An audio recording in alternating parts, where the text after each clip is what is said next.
I got into my car this morning and there was ice on the inside of the windshield. Anyway, you're not here to talk about my car, you're here to hopefully hear about the only series that I own, and if you're not, that's what I'm going to talk about anyway. A while ago I realised that I hadn't actually read a book for quite a while, and I was really bored of reading books about male protagonists written by men with either no female characters or very few female characters. Often the characters that were written who happened to be female happened to be written very poorly, and it just made me really annoyed. So I was specifically looking out for a book that was written by a woman and that had a female protagonist. I was kind of browsing Amazon. I ordered this book, not really realising that it was the third book in a series. I started reading the first page and I got very confused, and only then did I research and find out it was part of a series written by Sarah J Maas.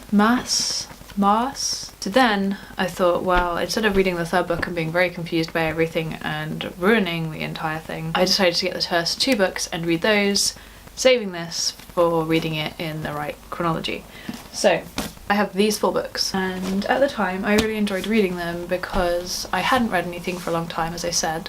There was sort of a complex female character who has a lot of emotions and thoughts and feelings. She resists being told what to do, and she was quite a refreshing, sort of sarcastic character as well. I enjoy those kind of personalities.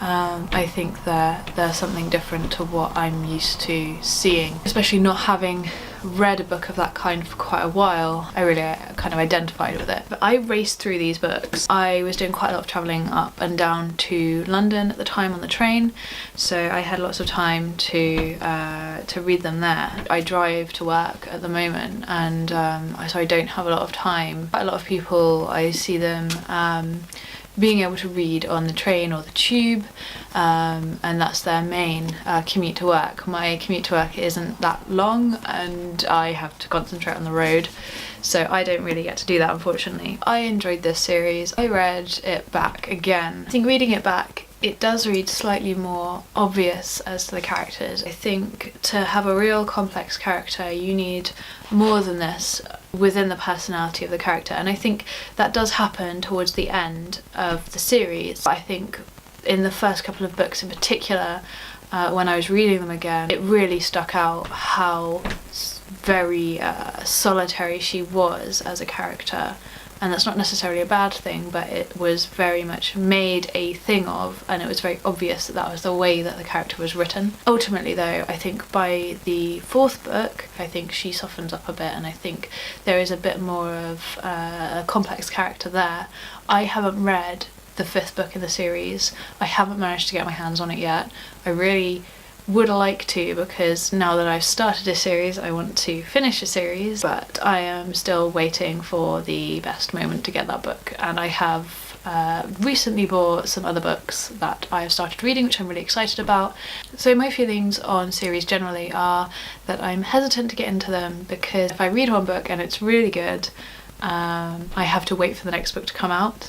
I think if I suspected that I was going to get into a series, I would wait for that series to finish before I picked up a book in it. I hate waiting. It's like watching a TV series. I don't really watch TV that much. I don't watch TV series that are on because I don't like the suspense of waiting, and often the cliffhangers are quite ridiculous, and as a person with anxiety I just think that's one less thing that I need to be dealing with. There is the other way, that one book sometimes isn't enough, so I can see why people really get into series and why they really sort of swear by them.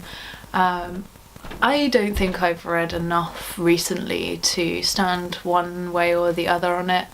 I just know my own personal feelings on suspense and hating it. And so I think that I am willing to be moved. If anyone has any suggestions of series that they think I would really enjoy, then I would love to hear your suggestions. Down there, suggest them, I would love to hear them. But thanks very much, I'll see you in future videos. Bye!